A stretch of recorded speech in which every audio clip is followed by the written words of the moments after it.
Okay, let's jump in. We have a really fascinating set of sources today, all comparing two of the world's most ancient drinks, Boza and beer. Right. And on the surface, you'd think they're pretty similar. I mean, they're Yeah, they're cousins, right? Both from fermented grain? exactly. But that's where it stops. Culturally, functionally, Yeah. they seem to be from completely different planets. That's the perfect way to put it. The sources use this analogy that I think is just brilliant. They call Boza and beer two characters from the same biological family. Okay. One is the winter sage, all about nourishment, warmth, wisdom, and the other is the summer rogue. The summer rogue. I like that. Yeah, So, pleasure, a bit of fun, maybe a little bit of trouble. that's it. And our mission for this deep dive is to figure out what created that huge gap.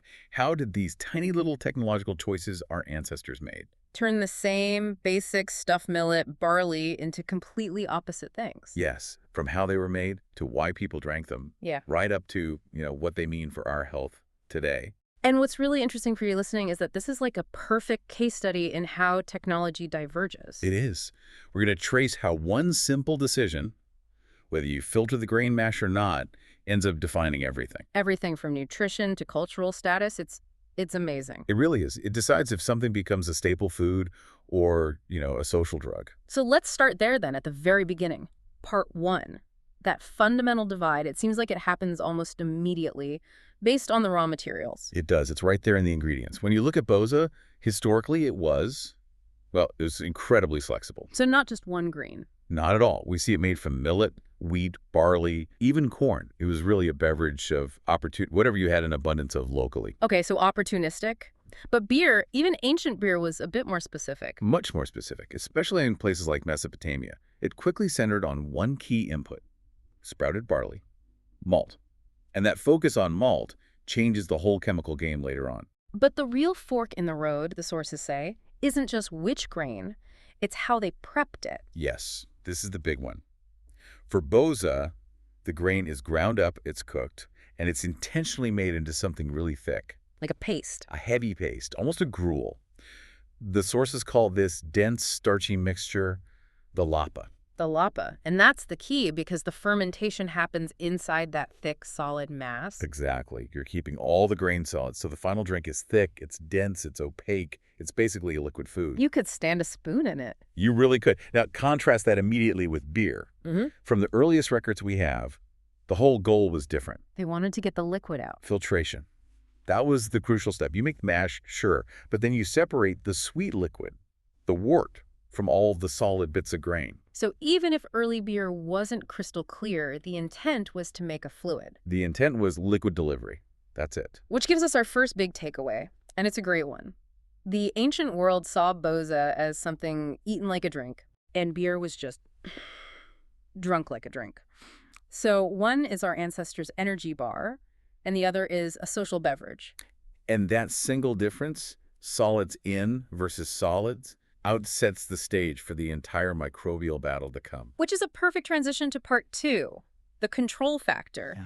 Because that physical setup, that difference in consistency, directly impacts the taste. It absolutely dictates the flavor. And this is where it gets really interesting from a biological perspective. So with Boza, we're talking about something homemade, right? A village or family recipe. For the most part, yeah. Especially across Anatolia and the Balkans. And that means you're getting uncontrolled fermentation. You're just using whatever's in the air. Wild yeast, wild bacteria. Right. And because that grain lapa is so thick and nutritious, it's a paradise for more than just yeast. Yeast isn't the only player. Ah, okay. So who else is in there? Well, you get a ton of lactic acid bacteria that just thrive in that environment. They work right alongside the yeast, both of them feasting on the carbs. And lactic acid bacteria mean one thing. Sourness. Sourness. That's where Boza gets its classic tangy, slightly fizzy character. That HMC flavor the sources mention. It's a living, complex fermentation, like a wild sourdough starter. Okay, now let's pivot to beer.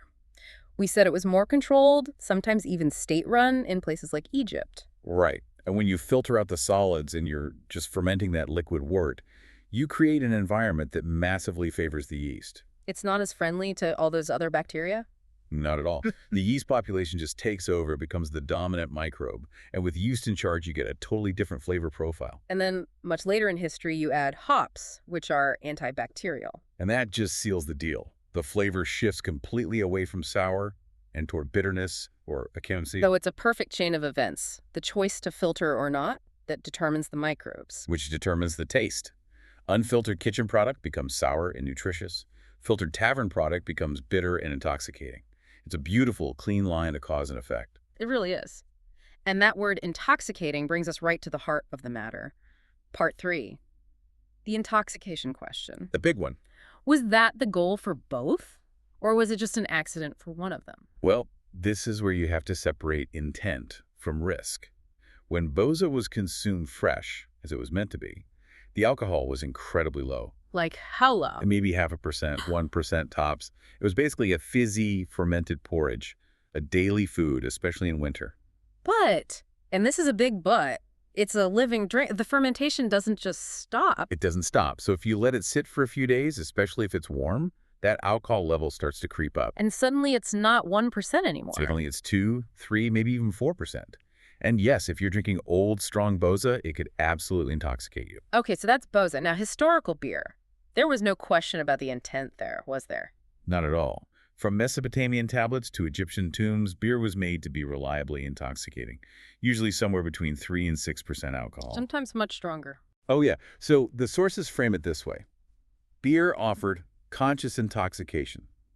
You drank it knowing and wanting the effect. It was a social lubricant. Exactly. Whereas Boza presented an uncontrolled intoxication risk. The buzz was a side effect of it getting old, not its primary purpose when it was fresh and nutritious. That's a really sharp distinction, intent versus risk, but couldn't someone just intentionally let their Boza get old? Of course they could, and they did. And that's precisely why it became such a headache for the authorities, particularly in the Ottoman Empire. Because it's hard to regulate. It's almost impossible. Its main role was as food. It fed the army, it sustained workers, you couldn't just ban it. But they knew some people were letting it age to get around the rules on wine. They knew. The historical legal wording is fascinating. They called Boza a drink whose intention was not to cause drunkenness, but which had the potential to do so. Wow, that's walking a tightrope. It perfectly captures it. Beer was banned because its intent was drunkenness. Boza survived because its primary identity was the kitchen, not the tavern. That is fantastic context. Okay, let's bring it into the modern day. Part 4, the health scorecard. Now that we know all this, which one holds up better today in terms of, just pure benefit? And this is where the winter sage Boza really pulls ahead. Yeah. Even with the fact that modern commercial Boza can be pretty high in sugar. Right. Let's look at the pros. Because it's unfiltered, it still has all that whole grain, so it's a huge source of fiber. Which makes it incredibly filling, great for digestion. And because of that complex fermentation, the mix of yeast and bacteria, it's a probiotic powerhouse. A fantastic natural source of probiotics for your gut flora. Plus, it's packed with B vitamins B1, B2, which are crucial for energy. So for post-workout recovery, gut health, or just nutrient-dense calories, Boza is the clear winner. It's still, at its heart, food. The only real modern downside is, like you said, the added sugar in some brands and the fact that it's calorie dense. Okay, so now let's put modern beer on the scorecard. It's a very different story. Very different story. It's a highly refined, filtered product. The health benefits are limited. You hear things, it has polyphenols, especially dark beers, a few minerals. Sure, but those small pros are almost always canceled out by the very obvious functional con. The alcohol. The alcohol. Even a standard 4 or 5% beer puts a strain on your liver, it's dehydrating, and it carries the risk of addiction. So when you put them head to head, there's really no contest in terms of health. None. The scorecard is clear. Boza wins for gut health, distillery nutrition, and winter fuel. It's built to sustain the body. And beer wins for intoxication, socializing, and summer refreshment. One is for utility, the other is for pleasure. If you want nourishment, you pick the sage. If you want social relaxation, you pick the rogue. That brings us perfectly to our final synthesis then, tying it all together. Absolutely. The ultimate takeaway just reinforces everything we've talked about. Yeah. Because Boza keeps the whole grain, it truly is. Food, disguised as a drink. The original energy bar for soldiers and shepherds. And beer, because it's built on that decision to filter, is fundamentally a drink disguised as pleasure.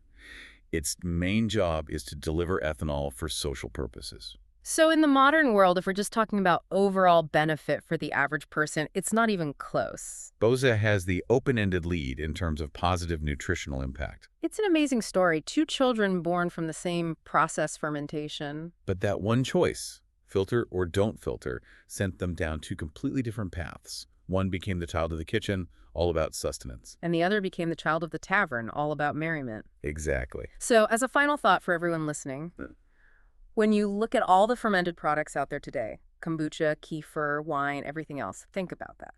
Which of them embodies the spirit of the kitchen, designed for deep, functional nourishment? And which ones are really children of the tavern, designed purely for pleasure and social function?